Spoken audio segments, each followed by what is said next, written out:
So I do a lot of things on Instagram with scent work because I love it. I think it's fun. I think it's great for the dogs. Really good for those reactive dogs too. Give them an outlet, give them somewhere to put that energy. So I'm going to do a quick crash course today on how to start teaching your dog how to find things for you. So this could be more sport oriented, where we search for scented Q-tips that are hidden in specific areas, not known to us or the dogs. Or it could be your wallet, your keys. I'm going to show her, have her start finding my wallet today. Your phone, your sunglasses. Once we know how to do this and we get enough repetition with the dogs, most of these dogs can do this. It's easier with some breeds, definitely, but every dog sense, every dog has some drive to search and find things. So to do this, you need a dog. And I have my Border Collie, Kira. It's going to help to have food that they like. I would encourage you to use some kind of a essential food. So whether it's their kibble or something like this, these are Ziwi Peak. It's a dried dog food. It's very expensive, so I use it as a treat. And then you're going to need a couple of things like a marker that tells the dog that they're successful, an item that they can find, and then in some cases we'll use something like a literature mailer or an Amazon box or a shoe box, something like that that can help to contain the item and the odor that the items give off. And I'll explain that in a little bit, even though we're not going to use that today. So there's one other bonus skill too, and I'll show you in a moment. So first, we've got our food. She already knows all of this. And we've got our marker, yes. And then I like to teach this, yes, where we move, because it means the dog's done, so they're successful and they're going to get paid. Yes. So when our dogs are good and happy and moving quickly, yes. And you'll see your dog will give you a little twitch of the eyebrow, their ears, they make some dogs hop up and get really animated. Yes. This dog is very animated for toys, less so with food. Yes. And then in the beginning, we're going to start with the food in our hands, yes, in order to get this kind of charged up. Then as the dog starts to get it, yes, and show that they're starting to understand it, then I want to go, yes, and then reach. The reason for this is I don't want my dog performing because the food is present. I want them to think, how can I get you to produce that? So this may be something your dog gets in a handful of repetitions, just a few minutes. It could be that they need some time to do this. So most dogs will pick up a new skill or talent in something like 50 to 250 repetitions, which means you can get that done in a week at meal times. 10, 15, 20 reps here and there. YES, present, right? Yes. Keeping my hand, yes. Straight, protecting my hand. If you have a dog that's very rough with food, you're definitely going to want to make sure you get this right, where the food is deep in your hand like this. You see I've got all this stuff in my yard that I'm working on, but I wanted to get this up. Yes. So that's step one. Make sure your dog knows that they're successful. So eventually, just how we tend to use our markers, sit. Yes. See how she comes out of that? She knows she's done. And we can party. So we can make this very, very exciting for most dogs. Instead, this dog is more toy oriented than food. So from there, it can be useful to have something like a hand touch, because occasionally we'll actually use like a target stick to show the dog what it is. But again, it's not how we usually go. Touch, yes, that's all it is. So if you've already been doing this a little bit and your dog has that YES, touch, yes, then your dog's going to want to investigate your hand. They touch their nose to your hand. You say yes, they go, oh, I'm successful, and they get paid. So from there, it can be helpful to teach the dog how to go find things. So I'll toss, yes, good. When she comes back, she may not be staying on camera. Yes. Right? And throw it just far enough that the dog actually has to go look for it. Yes, good girl. And, oh, second one. Yep, good.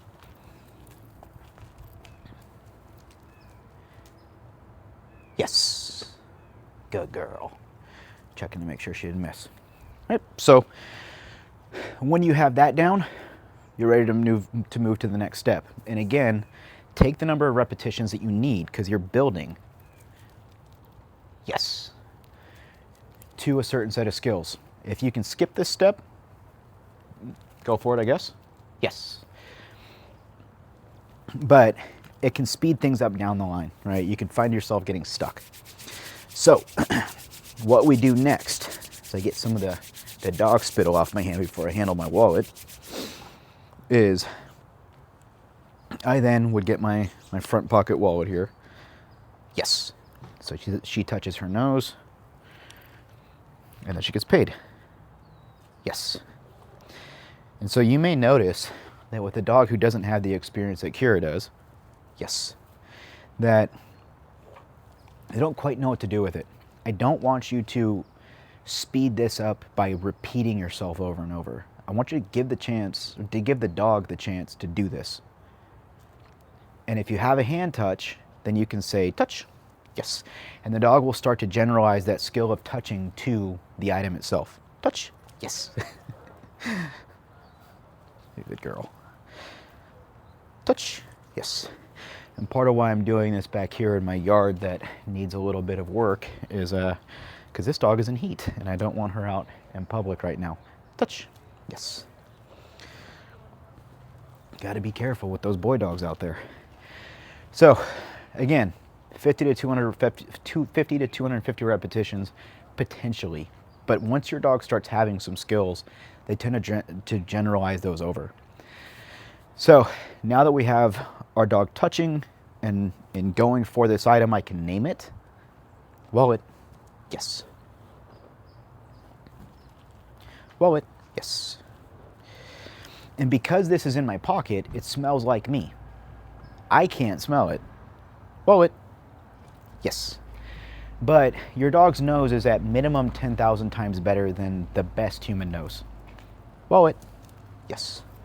And notice I'm changing this presentation of the target. Dropped one. Wallet, yes. So because my hand's a little scuzzy from her, I'm just feeding off my right. Wallet, yes. Notice my timing too.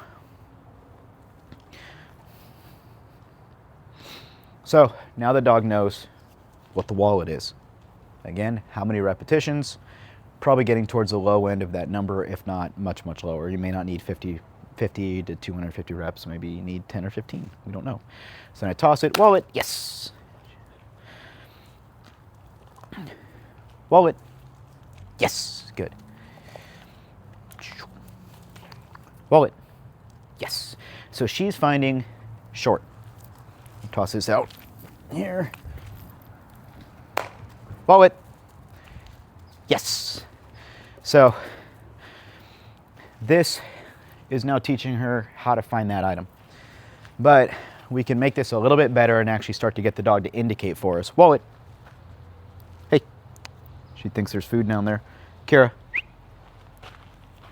hey. Wallet, yes.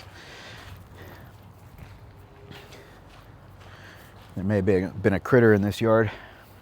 Wallet, yes, good girl.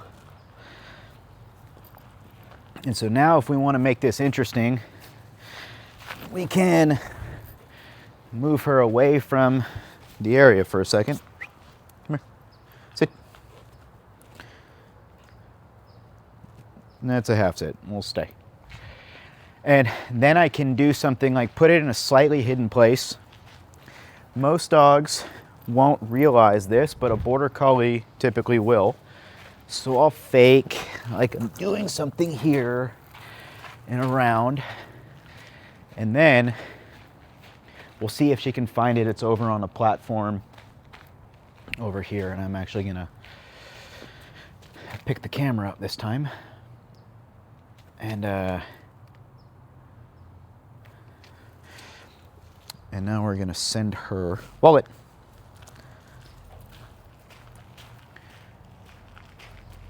Yes, good girl.